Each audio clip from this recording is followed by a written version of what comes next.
안녕하세요. 아름답고 가슴 따뜻한 감동이 있는 사연을 소개해드리는 세상에 이런 감동입니다.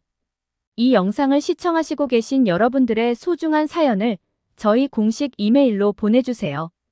여러분들의 구독과 좋아요는 영상 제작함에 아주 큰 힘이 됩니다. 이번에 한국인이 160명이라고? 맙소사. 이를 어쩌면 좋지? 너무 무서운데. 이번 비행이 지옥이 되지 않도록 부디 도와주세요, 제발. 제가 항공사 승무원이 된 후 최근에 겪은 너무나 놀라웠던 경험을 들려드리고자 합니다. 안녕하세요. 저는 슬로바키아 국영항공사에서 근무하고 있는 라미샤라고 합니다. 저는 아주 어릴 적부터 승무원이 되어 비행기를 타고 세계를 누리고 다니고 싶어 했어요. 주변에서는 1년 내내 몸이 시차 적응하는 것이 상상 이상으로 고되고 힘들다고 했고, 서비스직 중 항공기 승무원이 정말 힘들다고 했지만 저의 꿈을 위해 포기하지 않았습니다. 항상 푸른 하늘을 멋지게 날아다니는 비행기를 보면서 이 직업을 늘 동경하고 꿈꿔왔습니다. 제 고향은 원래 슬로바키아의 정말 깊은 시골이었고 가난한 소장농의 딸로 태어났습니다. 깊은 시골에 살면서 무엇보다 끝없는 고립감과 지루함을 너무나 견디기가 힘들었습니다. 그래서 항상 하늘을 나는 상상을 하며 자유를 갈망했고 도시의 화려한 삶을 꿈꾸었습니다. 승무원은 업무 특성상 비행기를 수시로 타야 하고 목적지는 대부분 화려한 대도시였기에 저에겐 너무나 좋은 직업으로 보였습니다. 세계 모든 나라의 다양한 도시를 경험하는 직업은 승무원 외에 어떤 게 있을까 싶습니다. 정말 많지 않을 거라 생각합니다. 슬로바키아는 경제력과 소득 수준이 낮기에 해외여행이라는 것은 정말 쉽지 않은 일이죠. 주변 다른 나라들의 훨씬 더 높은 물가 때문에 해외에서 소비한다는 것은 어렵습니다. 슬로바키아의 주요 국가 수입원은 해외 관광객을 유치하는 것이고 그들의 추가 소비를 끌어내는 것이 중요합니다.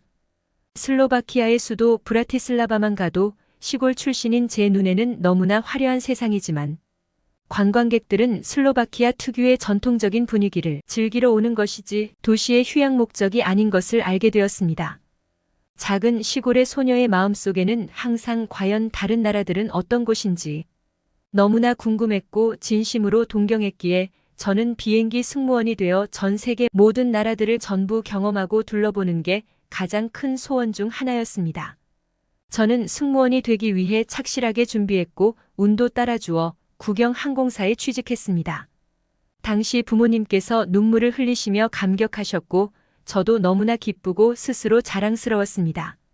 입사 후 혹독한 훈련을 착실히 받으며 준비된 승무원이 되기 위한 노력을 했습니다. 한편 동경했던 승무원이란 직업을 경험해보니 겉으로 보기에 화려하고 멋져 보이는 만큼 참 힘들었습니다. 항공사의 얼굴이기에 승무원으로서 갖춰야 할 모습과 자격은 엄격했으며 항상 손님들을 위해 모든 주의와 관심 그리고 노력이 보이지 않는 곳에서도 이어져야 했습니다. 굳은 일은 아주 당연한 직업이었습니다.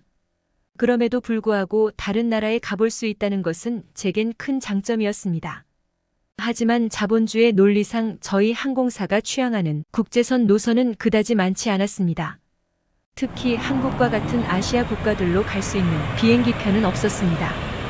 그저 유럽 내에 가까운 나라들을 다니는 것 말고는 아시아 지역으로 멀리 가볼 수 없었어요. 한동안 저는 이런 상황도 만족하고 좋았지만 어느 날 저의 궁금증을 증폭시킨 사건이 있었습니다. 매우 드물게 동양인 관광객들이 단체로 비행기에 탑승한 적이 있었습니다. 승객의 과반수가 동양인 승객들이었는데 그들은 독일로 이동하는 비행기편에 탑승한 상태였습니다. 비행 전 미팅 시 사무장님이 특이사항이 있는데 탑승객 중 한국인이 160명이라고 했습니다. 가끔 동양인이 저희 항공사를 이용했지만 보통 유럽인들이기에 만날 일이 드물었어요. 저는 새롭게 느껴져 이번 비행은 어쩌면 흥미롭고 재미있는 경험이 되겠구나 생각했습니다. 하지만 사무장님과 선배들은 우려와 걱정에 다들 마음이 혼란스럽다고 했습니다. 예전에 이번 상황과 비슷하게 중국과 인도의 승객이 단체로 비행기에 탑승한 적이 있는데 그들이 보여준 인생 최악의 공중도덕과 매너 때문에 수년 동안 이 일을 하면서 절대로 잊을 수 없는 최악의 경험이자 상상도 하기 싫은 트라우마가 됐다며 힘들고 끔찍했던 순간을 토로했습니다. 선배들의 경험에 따르면 아시아 승객들이 단체로 탑승하면 지정된 자리를 지키지 않는 건 기본이고 기내 캐비넷을 이용할 때도 짐을 이리저리 산발적으로 던져놓고 문을 닫아버리거나 비행기가 일정 고도에 이르기 전에 안전벨트를 풀고 일어서는 행위, 그리고 심지어 고성방가를 하거나 옆 사람과 다투는 사람도 있었으며 술을 너무 많이 마시고 취해서 기내에서 큰 소란을 피우는가 하면 음주 후 화장실에 들어가서 1시간이 넘도록 나오지 않아 남자 승무원이 문을 강제로 열고 들어갔는데 온통 구토로 도배가 되어 있었다고 합니다. 이 외에도 글로쓰기에 너무 민망하고 끔찍한 많은 사건과 사고 범죄 행위들이 있었으며 그럴 때마다 다른 승객들이 굉장히 힘들어하고 당황하는 경우가 많았다고 합니다. 그만큼 우리 승무원들이 상황을 정리하고 소란을 잠재워야 했던 끔찍한 경험이었습니다. 한국인 단체 승객들은 처음이지만 아시아에서 가장 큰 나라인 인도와 중국인들이 그렇기에 한국도 별다를 바 없고 비슷하단 생각으로 선배들은 표정이 좋지 않았습니다. 걱정과 불안한 마음은 너무도 쉽게 번지기 마련이죠. 저는 선배들의 그런 마음에 감염되었고 비행기로 향하는 내내 마음이 불안하고 초조하며 걱정도 들고 속이 울렁거렸습니다. 곧 승객들이 비행기에 탑승할 시간이 다가왔고 수많은 승객들이 보이기 시작했습니다. 저는 긴장되는 마음이지만 직업 정신을 발휘하며 프로답게 탑승을 도와드렸는데 이 한국인 승객들의 첫 인상부터 저희를 놀래키기에 너무나 충분했습니다.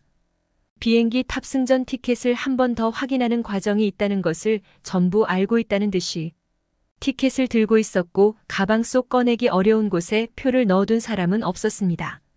이런 사람들이 가끔 있어서 탑승이 지연되기도 하는데 한국인 승객들은 마치 비행기 탑승 경험이 굉장히 많은 사람들처럼 아주 능숙하고 자연스럽게 행동했습니다. 그리고 그날 저희는 평소보다 빠르게 승객들을 모두 탑승시킬 수 있었습니다. 보통은 플랫폼에서 티켓을 보여줬는데 다시 보여줘야 하냐며 항의하는 승객들이 많거든요. 하지만 한국인들은 모두 그런 불필요한 항의나 짜증을 내는 사람이 전혀 없었습니다. 인도와 중국의 단체 관광객을 경험했던 선배는 그때와 전혀 다르다며 웃었습니다. 그리고 이 한국인 단체 관광객들은 승무원 입장에서 볼 때 대단한 사람들이었습니다.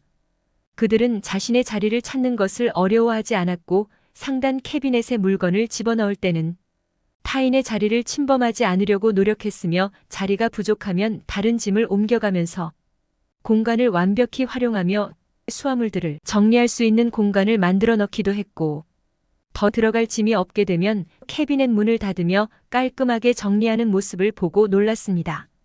이런 일은 승무원들이 기내를 돌아다니면서 승객들을 도와주고 정리하는 일들 중 하나입니다.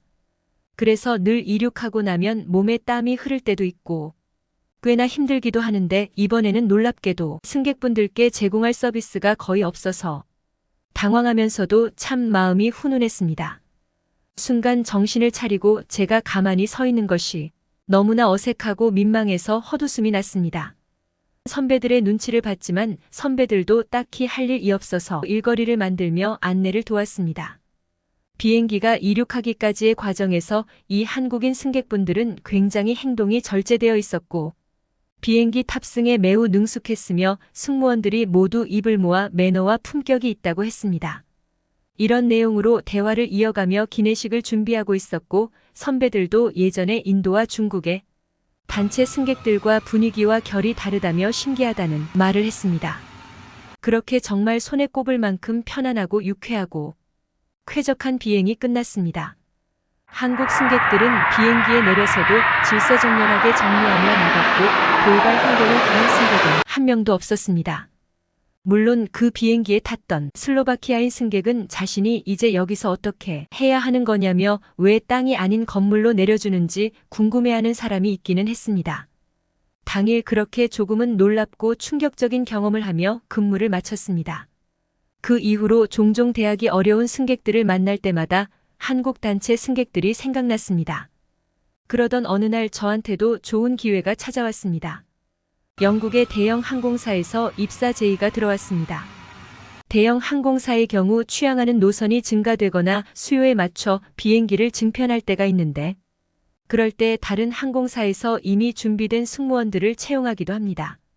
저는 그런 기회를 얻은 것이고 바로 그 영국 항공사로 이직했습니다. 비록 고향인 슬로바키아를 떠나야 했지만 어차피 집은 시골에 있고 저는 공항 주변에서 혼자 자취했기에 이직 결정이 쉬웠습니다. 그렇게 영국으로 갔고 그곳에서 정말 다양한 경험들과 새로운 세상을 만나게 됩니다. 이직 후 이제는 아주 먼 나라들까지 가보게 되는 좋은 경험을 폭넓게 할 수 있게 되었고 제가 진정으로 꿈꿔왔던 그런 라이프 스타일을 경험하게 되었습니다. 그리고 놀랍게도 제 첫 비행은 한국으로 가는 직항 노선이었습니다. 10시간 넘게 비행하는 장거리 노선이 처음이기는 했지만 그동안 수많은 비행 경험이 있었기에 자신이 있었고 오히려 장거리 비행은 중간에 잠시 눈을 붙일 수 있는 시간도 있고 한국에 도착해서 잠시 체류할 수 있어서 제게는 더없이 좋은 상황이었습니다. 수당이 많은 것도 참 행복했습니다. 그렇게 한국행 비행기 탑승 전 사전 미팅에서 저는 한 가지 몰랐던 사실을 알 수 있었습니다. 사무장님은 늘 그렇듯 한국인 승객이 다수 탑승하기 때문에 마음을 편하게 가지고 업무에 임해주면 되지만 그래도 예상하지 못한 상황이 발생할 수 있으니 최소한의 긴장은 유지하라는 지침을 내려주셨습니다. 저는 사무장님의 지침을 즉시 이해할 수 있었습니다. 한국인 승객들은 외항사 승무원들이 반기고 선호하는 승객들 중 한 그룹이 되었습니다. 유난히 공공 에티켓과 매너가 있는 사람들이 있는데 그 중에 한국인 승객들도 포함이 되는 편이었죠. 저는 다소 설레고 기쁜 마음으로 몇 년 만에 다시 한국인 승객들을 맞이할 수 있었고 아시아의 매너 있는 승객들을 맞이하며 진심으로 미소를 지으며 서비스를 해드렸습니다. 이직 후 첫 비행이었지만 긴장하거나 떨림 없이 너무나 편안하게 업무를 진행할 수 있었습니다.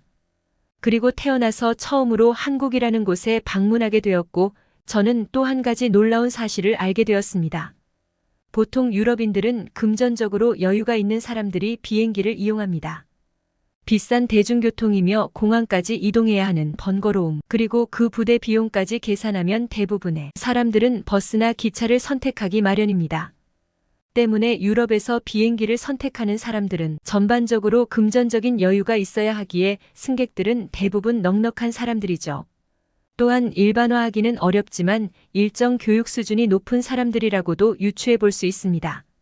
물론 그럼에도 불구하고 유럽인들 특유의 개인주의 때문에 에티켓이 부족한 사람들이 많아 저희는 늘 긴장해야 합니다. 이런 생각에서 한국이란 나라는 유럽 이외의 지역에 굉장히 부자만 비행기를 이용할 거라 생각했고 그들의 교육 수준이 높으니 당연히 승무원들이 한국인들을 선호할 것이라고 생각했습니다. 쉽게 얘기해서 한국에서 여유도 있고 교육 수준이 높은 사람들만 비행기를 이용해 유럽에 오니 당연 한국인들이 매너가 있을 수밖에 없다고 생각했던 것이죠. 하지만 예전에는 한국에 거주하고 있는 보통 한국 사람들은 대학이 까다롭고 못 배워서 상식이 잘 안 통하는 사람들과 비슷한 수준의 사람들이 넘쳐날 줄 알았습니다. 하지만 그것은 완전히 잘못된 생각이었습니다. 처음 와보는 한국에서 저는 동료들과 쉴 새 없이 곳곳을 구경하면서 다녔습니다. 그리고 수많은 한국인들을 만났고 동료들을 따라 밤에도 거침없이 한국의 거리를 누볐습니다. 유럽에서 밤에 이렇게 한다는 건 정말 상상하기 힘든 일이죠. 어디에서도 유럽에서의 위협적인 사람들과 다가와서 피해를 주는 사람은 못 봤습니다. 한국인 중 최고의 엘리트만 유럽에 올 수 있는 게 아니란 사실을 이해할 수 있었습니다. 한국인들은 모두 상향 평준화가 되어 있고 대부분의 사람들이 친절하고 예의 있고 공공질서를 잘 지키는 성숙한 시민의식을 갖고 있는 훌륭한 수준의 국민이란 사실을 확실히 알게 되었습니다. 한국인들의 이런 모습은 저에게 충격을 주기에 충분했습니다. 인간 사회라는 것이 당연히 제가 살아왔던 유럽처럼 엄청난 계층 차이가 있고 그 계층 간의 격차가 너무 크고 깊어서 어디를 가나 그렇게 낮은 계층의 사람들 때문에 모두가 피해를 입고 어려움을 겪는 게 당연한 사회의 구조라고 생각했지만 한국의 상향 평준화된 모습은 대단하다고 생각했습니다. 그리고 서울이라는 도시는 정말 어마어마하게 크고 화려했습니다. 유럽의 국가들과 또 다른 도시 풍경을 가지고 있고 유럽의 대도시에는 빈민가가 있어서 정말 눈뜨고 보기 힘든 광경들로 넘쳐나는데 한국에서는 신기하고 놀랍게 그런 곳을 발견할 수 없었습니다. 한국 국가 수준을 느꼈고 국민들의 높은 삶의 수준도 이해할 수 있었습니다. 한국은 개인 소득이 전반적으로 높고 유럽과 다르게 빈부격차가 심하지 않은 곳이라 들었고, 그래서 놀랍게도 한국에 와서 체류하게 되면 밤에도 걱정 없이 다닌다고 했습니다.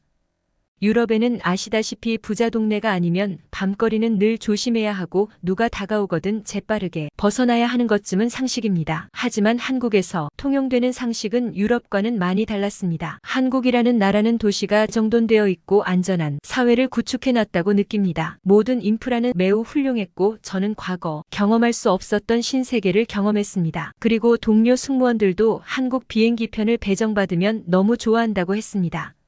높은 수당과 함께 현지에서 체류할 때 편리하게 즐길 것도 많고 정말 안전하게 다닐 수 있는 곳은 전 세계에 몇 군데 안 되는데 안전에 있어선 한국이 세계 최고의 나라라고 합니다. 저도 동료들과 함께 곳곳을 둘러봤는데 3일 동안 한국을 경험하기에는 너무도 부족한 시간이었습니다. 영국으로 돌아가는 비행기에서 다시 한번 유럽으로 여행을 떠나는 한국인 승객들을 응대했습니다. 그들은 제가 길거리에서 보던 평범한 한국인들이었고 한국인들은 대부분 참 좋은 매너와 에티켓을 보여주었습니다. 그러면서 한편으로 참 감사한 마음이 들었습니다. 저는 유럽의 아주 작은 국가에서 살아왔고 큰 항공사에 온 첫 비행부터 이렇게 세상을 바라보는 시야가 넓어졌다는 생각이 들었으니까요. 한국을 떠나며 아쉬운 마음이 컸습니다. 제가 다시 한국행 비행기편 스케줄이 배정되려면 몇 달을 기다려야 하는 벌써부터 기대됩니다. 그리고 그때가 오면 저는 한국인 승객들에게 할 수 있는 최선의 서비스를 다할 생각입니다. 제가 들려드릴 이야기는 여기까지입니다. 힘이 되는 응원의 메시지를 남겨주시면 사연자분에게 전달해드리도록 하겠습니다. 저희는 실제 사연을 제보를 받고 있습니다. 저희가 전해드리는 사연이 시청자분들의 하루에도 작은 힘이 될 수 있었으면 좋겠습니다. 지금까지 세상에 이런 감동이었습니다. 좋은 영상으로 다시 찾아뵙겠습니다. 감사합니다.